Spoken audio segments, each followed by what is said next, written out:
city could give an help shut it. Totally shut Please stand for the Pledge of Allegiance. I pledge allegiance to the flag of the United States of America and to the republic for which it stands, one nation, under God, indivisible, with liberty and justice for all.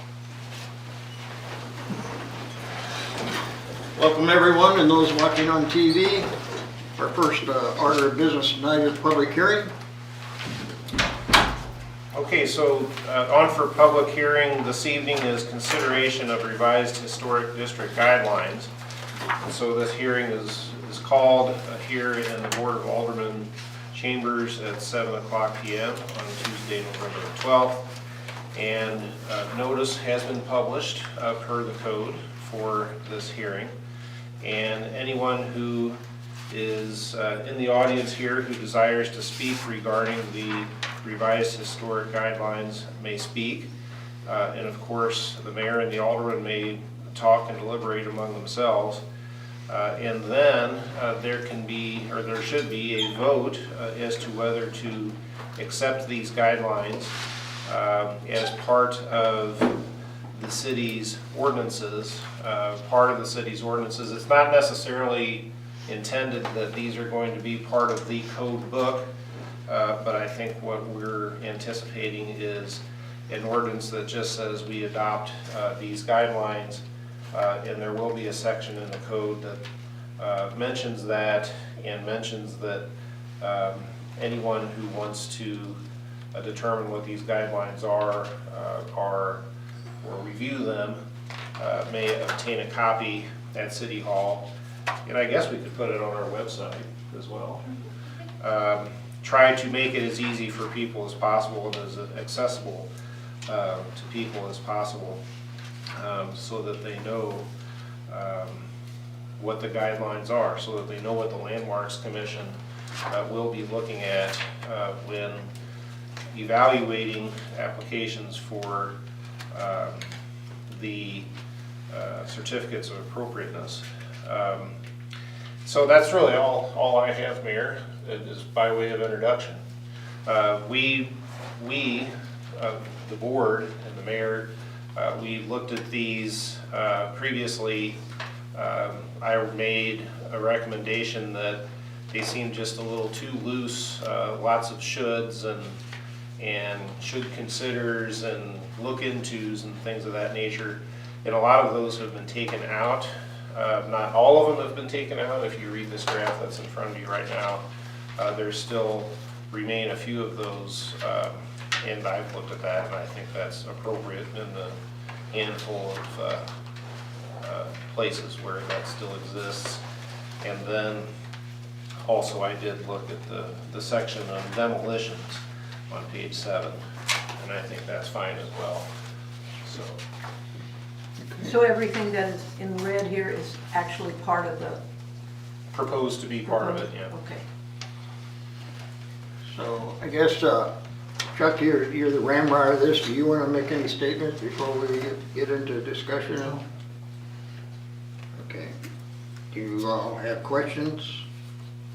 I will add this, that as the landmarks liaison, the spirit of the guidelines were for every landmarks commission moving forward to all be working off the same page, to keep things from being subjective. This board says this is appropriate, this board says it's not appropriate.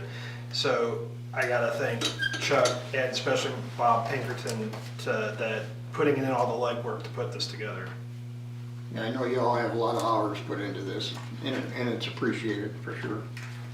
Do you have anything, Jim? No, pretty much self-explanatory. Dolores? Do you have a- Well, I think it's well documented and well done. If there's nobody with any questions or discrepancies, I entertain that we make a motion to approve this. I'll make that motion. Motion has been made. Do I have a second? Second. Motion made and second. All in favor, aye? Aye. Any opposed? So carried. So for next meeting, I'll have an ordinance to incorporate these by reference and instructing folks to look at these whenever they're filing their application. Okay, very good. Thank you. Thank you, gentlemen, we appreciate it. I just want to thank Corey and Ash for all the work they helped in putting this together too. It was a good project, so thank everybody. All right, thank you. Thank you. Thank you, guys. All right, moving on, mayor's report. First of all, I want to congratulate the Bearcat, the girls volleyball and the track for their accomplishments in the finals this year. The football is still going on, so hopefully they will continue with their streak. I don't know if I was privileged to have some of my children here, and we went to the school for the Veterans Breakfast. I think the FCCL. Anyway, that organization that puts that on at the school does a wonderful job, and I would like for people to spread the word to local veterans and to try and make it next year. They go all out, they do a wonderful job, they have a good speaker, food is great, and each year the attendance is going down because we're losing a lot of veterans, but we need to support the school with that program. It's just a really great thing, and so I would like for people to spread that word, and I will bring it up before the next one next year. As everybody knows, unfortunately, we had a bad day in Hermann yesterday with the fire on First Street, Hermann Zaddy. But it could have been a hell of a lot worse. We had mutual aid from 13 or 14 departments. We saved the buildings next to it.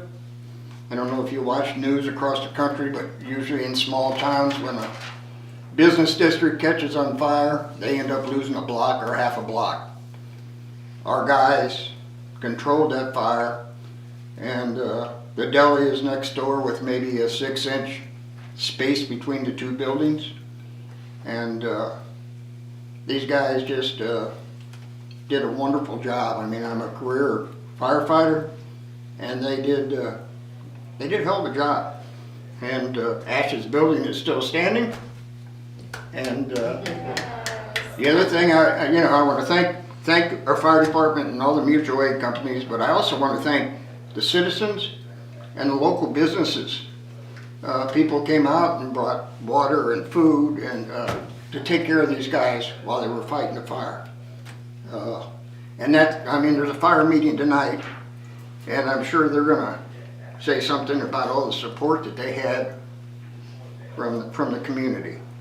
And so, Hermann is blessed to have such a dedicated group of guys that, and we're fortunate enough to have a lot of young fellas, and they do a hell of a job. And anyway, I just wanted to recognize them and thank them for a job well done. Hear, hear. City Administrator. Yes, that's wonderful. Sales tax deposit this month was $70,849.29, which is up 1.6% from the same month last year and 5% over last year to date. The porch demo and rebuild that we've been discussing for a while, the bid package on that, I got news last week that the architect has a very heavy workload, and so it's more likely to be like January before we get that moving. Seal is something also we've been talking about for a long time. The contractors who did our summer paving project, there were a few things that we weren't completely happy with, so we're having a meeting with them this week to discuss a resolution to that. And that's why you haven't seen that change order yet. The lead service line inventory. So Schulte Supply is our contractor for that, and they mailed a letter probably towards the end of last week, and then with the holiday, I don't think anybody's gotten them yet, but people should start receiving letters in the mail this week regarding that lead service line inventory. It's coming from Schulte Supply, and is also going to have more information in there as well about testing your own pipeline as it enters your building. If you can do the scratch test that they give you instructions on how to do and take a picture of it, they will take that into their inventory and save the customers from having to set up an appointment for Schulte Supply to actually come in. So all the letters that people will be receiving right now are all going to say that the pipe material is unknown. This was just a formality, a deadline that had to be met by getting these letters out, but the inventory, like our contractor is so backed up and the state was backed up, so the inventory, which involves the potholing, hasn't actually been completed yet. But when they do that, they're going to pothole on each side of the service line, the city side and the customer side, to get these definitive results. And then when they know that, they'll send out another letter to the customers telling them what kind of pipe they have. And then of course the next phase of that down the road will be remediation. But just we want people to be aware that that letter is coming, that Schulte Supply is working for the city, and to cooperate with them.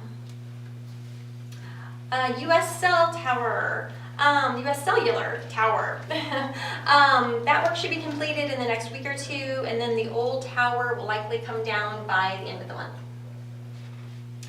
The P&Z maps, the updates to our P&Z map just got completed.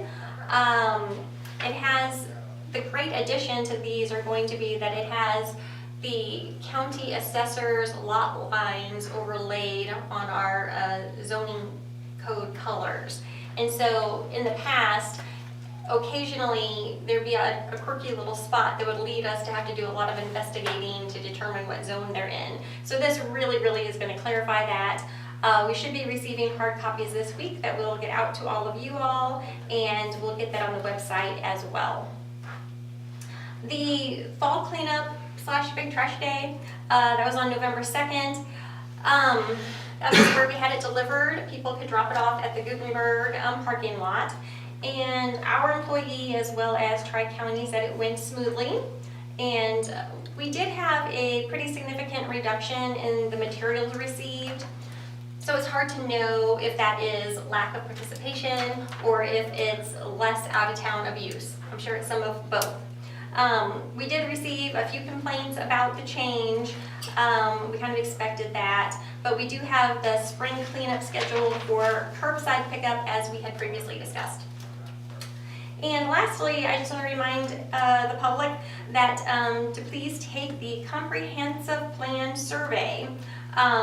That link is on our Facebook page. Corey, maybe tomorrow we can boost it back up to the top of our page again. It is about a 15 or 20 minute time investment, but we would certainly appreciate the public's input on that. That's part of this comprehensive plan, is getting the public input. I think that's all I have. Very good, thank you. We have no public comments, correct? We'll move on to old business to discuss relaxing landmarks commission on the resident, draft a long-term rental inspection, wrong one, thank you. Okay. We talked about this at the last meeting, so I'll open the floor to suggestions, questions. The preparation of the ordinance is still on me. I'll have that for the next meeting per our discussions and the edits. But it appears we've got a proposed inspection form here, I think, that people are asking for. Or asking about. So on the front you have the clean copy. On the back you have Mike's notes and edits on there that he made to the checklist. So that is something we were going to review at this meeting, and then we were going to discuss a fee. And I provided the fee schedule on the very back of that packet. Mike, is there anything you want to say about the checklist? No, I made it a little more concise. made it a little more concise, and I kind of grouped a few more things together, and honestly, there's nothing unreasonable in that list that any landlord should be asked to do. They're all very common safety issues.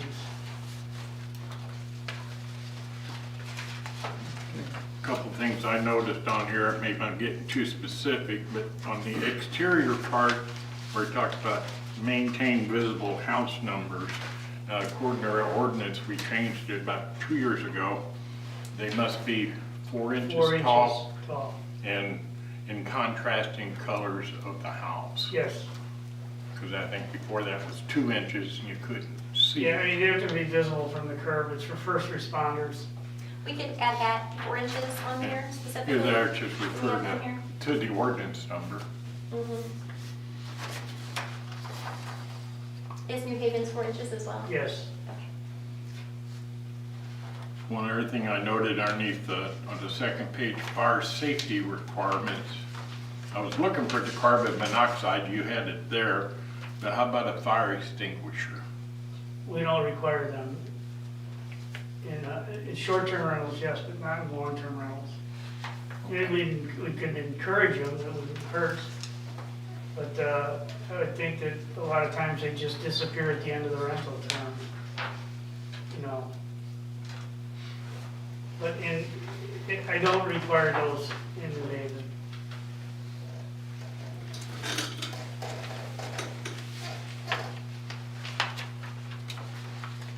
Actually, the problem with fire extinguishers is that you really want people to get out instead of trying to mess around with a fire extinguisher. They don't know how to operate it right. If it's been sitting there for a long time, they pull the pin. A lot of times it goes, if you don't hit it on the floor and break up the actually powder, you know, so I understand, I think, why you wouldn't require. I mean, it's not a bad idea to have one, but what I'm saying is most people do not know how to operate them correctly anyway, so they're wasting time and they're still in the building. And, you know, it's best just to call 911, get the heck out, and let the fire department do it, take care of it when they get there, you know. Anybody else have any remarks or suggestions or changes? I think these are all reasonable things for a landlord to provide for a tenant. Okay, Dolores, you got anything? No, not really. Okay. And on the fee schedule, are we talking about that now or next? Well, we want to try and finalize it so we can come up with the ordinance, so. So yeah, the fee schedule there, you see where most normal permits are like $50. Now granted, you know, this is gonna be more time consuming than some of those probably, but 50 is the common theme here. So it is gonna be 50, and I know 2 meetings ago we were discussing 100. Well, that was on that original, when we had the visitors here, they brought that up and, Dave just kind of threw that in arbitrarily up for Okay. discussion. right. So that was. Being an advocate for the city, I thought, well, 100 sounds good. Fair enough. Anyway, so that's, But you can set it wherever you want, obviously. so $50 is where you want to be, right? Yeah, that would be fine. We have a lot of à la carte items in our fee schedule. It's $50. And it just seems to be a number that people don't really squawk about. Okay. Anything else? If not, Okay, we'll get it done. you will, next meeting, we will have a ordinance in that effect, I presume. Is there any other old business? Anybody have any? If not, we'll move on to new business. Now, we're going to talk about discussing relaxing the Landmarks Commission residency requirements. And the issue that we're having is, we're just having a hard time getting people to be on these committees, and what do? We can't get enough people from within the city limits. We do have people that, they call themselves, you know, they have a Hermann mailing address or whatever, but, so anyway, I'll turn this over to you, I guess. Well, it's open for discussion. Corey had done some digging and he called the state and checked with Dave and see if that was like a state requirement. And they said no, that's up for local control, is whether what the guidelines would be on residency or not. Some of our boards have a mile radius, like the park board I think has a 10-mile radius. You could do something like the school district boundaries or any variation of those things if you wanted to modify it. I'm sorry, Corey, did you want to say something? No, that pretty much covers it. If that's something you guys are interested in doing, you know, there's the school district mile radius, or some boards are only residents. This kind of was sparked because there was interest from outside, just outside of town, on a board, but we had to, it was a residency only, but it's a board that's been sitting open with 2 seats for a while now. Well, it's a landmarks. Yeah. So it was just kind of discussed with the chairman, and we thought we would kind of look into it and see what possibilities were there. So I think with the tree commission, because they did something similar, except they asked for increasing the number of people on their board. But I think there was a percentage assigned that they needed, and I forget that, like 30% of their members needed to be citizens.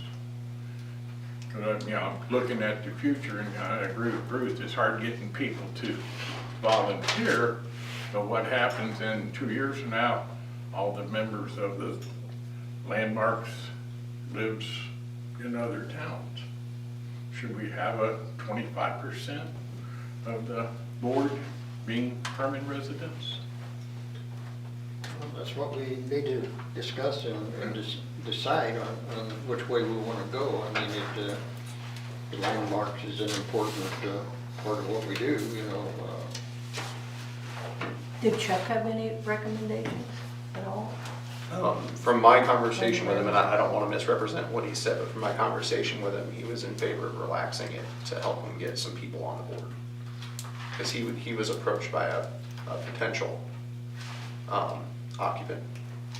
Do you have any input since you're, I mean, I'm not really sure what the conflict necessarily would be with the land, you know, having an out-of-town person on landmarks, as long as they're within a certain radius, perhaps the school, you know, school district.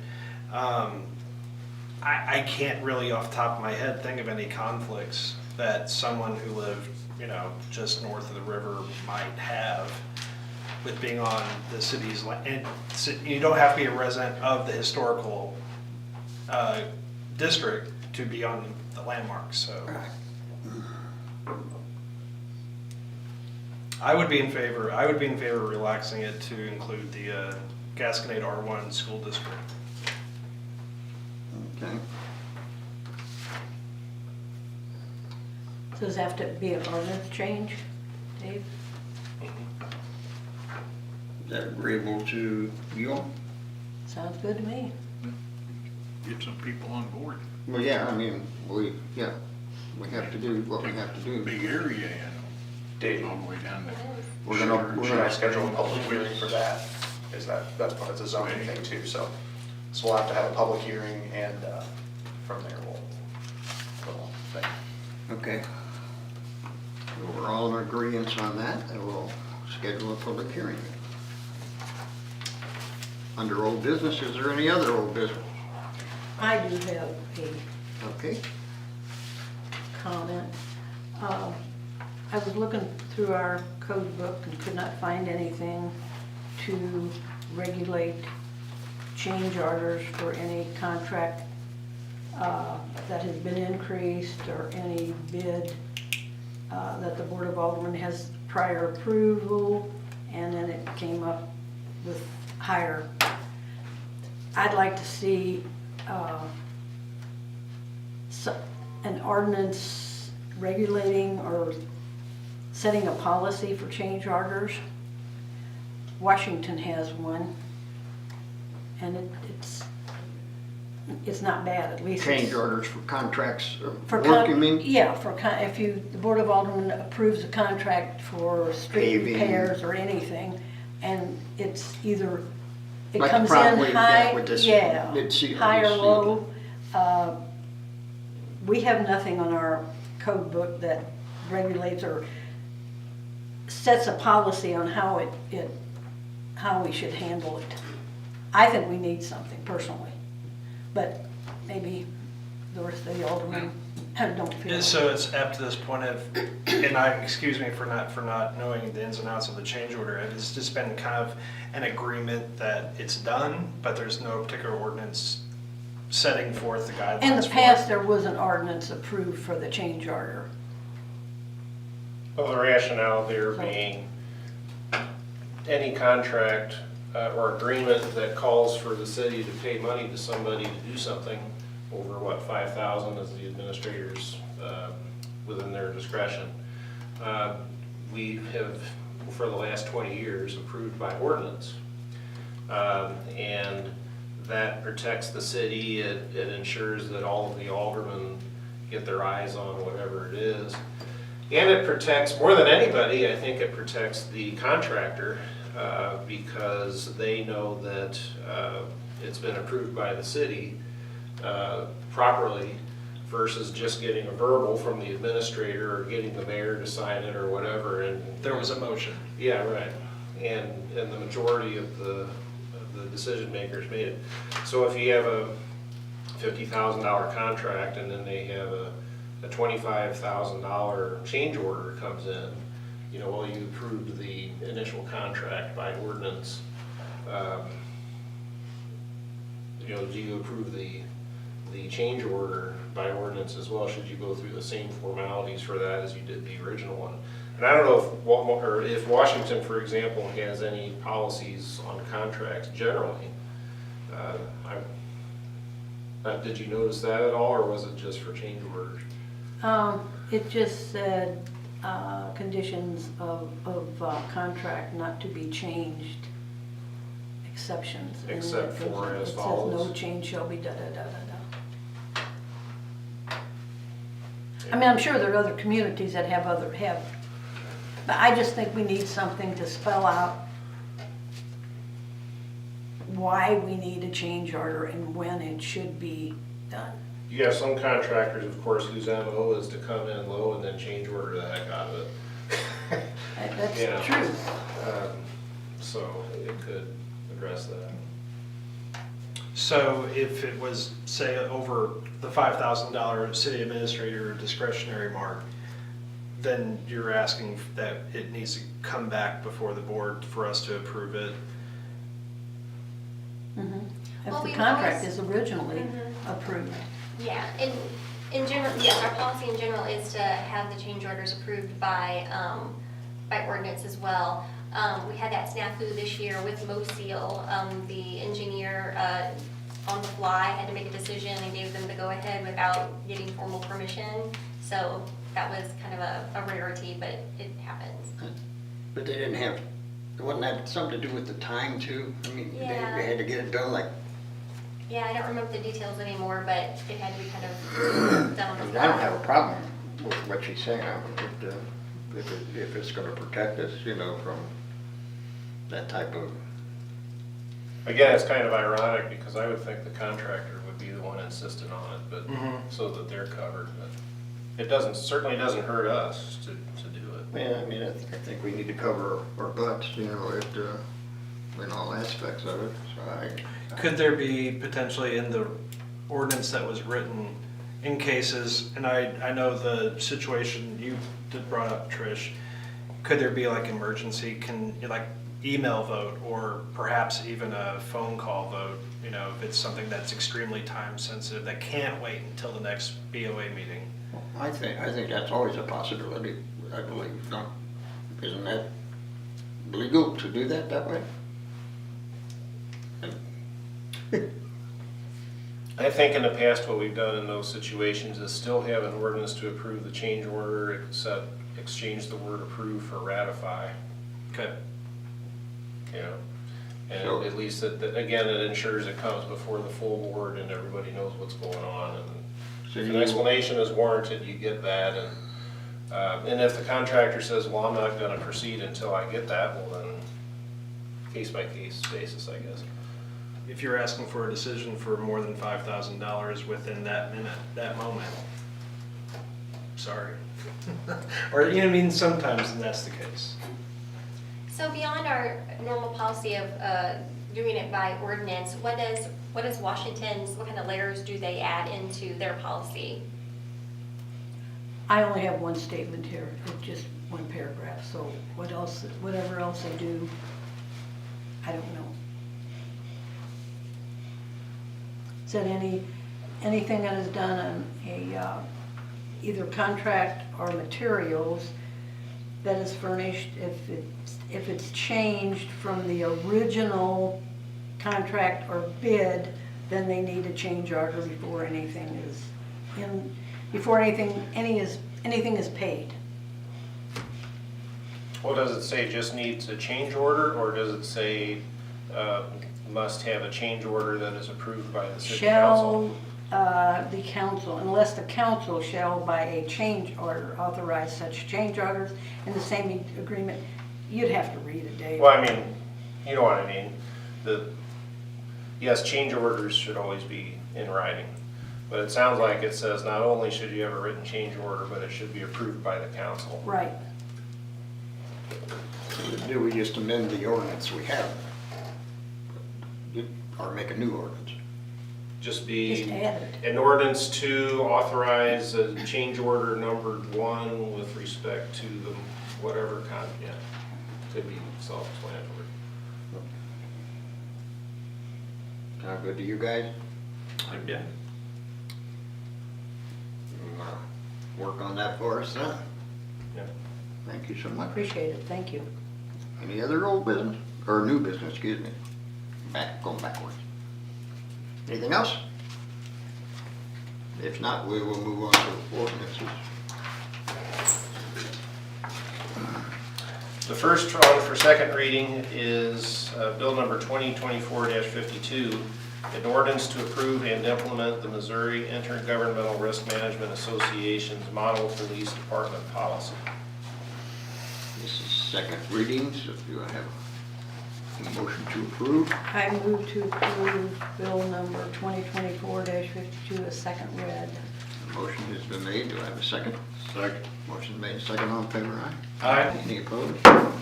So carried. And next is Bill number 20, I guess it should be 2024-53.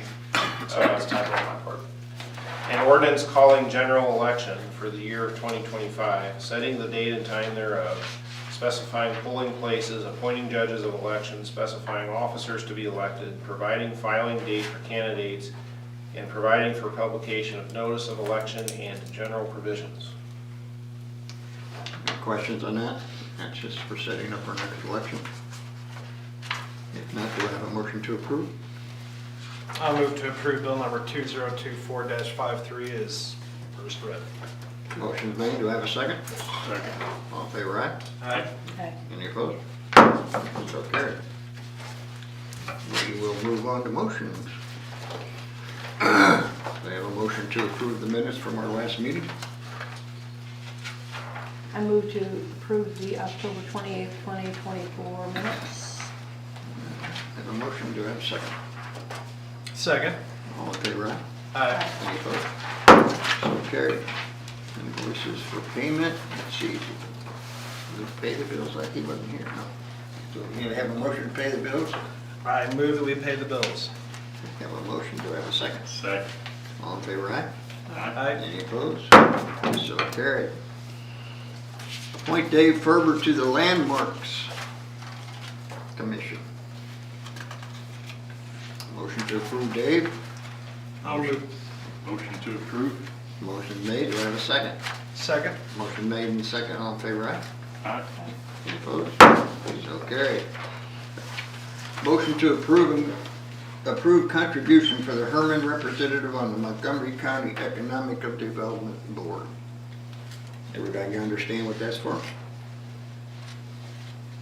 Any questions? If not, do I have a motion to approve? And this amounts just to 1,330 some, right? Dollars. Correct, 1,333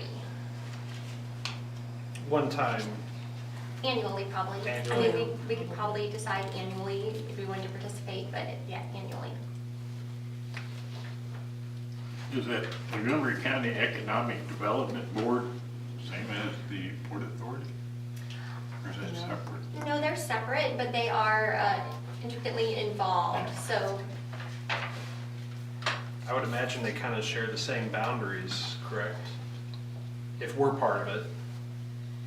probably, yes. And Steve Etcher works for the Economic Development Board. Make a motion to approve the Motion. paying the money to support Dr. Neal. Motion been made, do I have a second? Second. Motion made, second, all in favor, aye? Aye. Any opposed? So carried. Approve the dental and life insurance benefit renewal for city employees. This is our annual renewal. We've been with Equitable for, I think, 2 or 3 years now, and seems to be going smoothly. And it is a little bit of an increase, 4% increase. Our broker didn't think that was anything out of line at all. 0% increase on the life, and the employees get to keep their same network. Anybody else have any question? If not, do I have a motion to approve? So moved. Motion's made, do I have a second? Second. All in favor, aye? Aye. Any opposed? So carried. Approve the bid from Core and Main for drain pipe and filtration for $7,799.90. So this is a project we've been talking about to help with the drainage, especially in the back and along the sides of the building. It gets so wet and marshy out there and it gets towards the foundation. So I had $6,000 in the budget for it, so this is a little bit more obviously, but Jesse he's expanding the project a little bit to do it right. He wants to put in a drop box and things and get a large pipe, and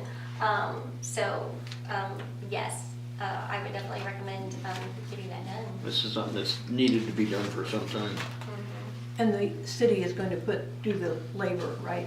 Yes. Yeah. Any other questions? Do I have a motion to approve? I move to approve the Core Main drainage pipe. Motion has been made, do I have a second? Second. All in favor, aye? Aye. Any opposed? Okay. Special event application for MOCA, Mobile Assistant Office Street in front of Family Dollar on the third Wednesday of each month through November 2025. So a little bit of context for that. MOCA helps people, one of the main things they do is help people with their utility bills. And they've been sitting out on Village Market. And they just don't feel like that's highly visible enough, and they're not attracting enough clientele. And I don't want to misspeak, but I believe it had to do with, in order to keep their funding, they needed to get more clients. And so they want to be highly visible. And so yeah, they want to sit out on the street in those parking places, but the plan is for people to enter from the parking lot side for safety purposes. And then, of course, they have insurance coverage as well, or require them to They'll get. be set up kind of like that V8 truck that comes every. Yes, yes. But on the Market Street side of the median there, or? No, they'll be the on parking lot? the parking lot. No, just outside the parking lot. Oh, just So outside. like where Family Dollar is and you are, Yeah. right there in those parking places Oh, on the outside though. on the outside, because, yes, they're getting permission off from city property. Is there any reason why they don't want to be on the parking Yeah. lot? I would think it'd be The way safer the to be, VA, That's where the VA does it. they should be on the parking lot and not on the street.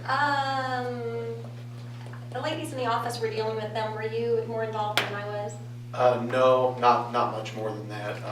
I know Carol worked with them. I don't know what their reasoning was for not being in the parking lot versus I don't on those either. parking spaces. That's up to them, but I mean, it just seemed like it'd be a little bit safer on the parking lot.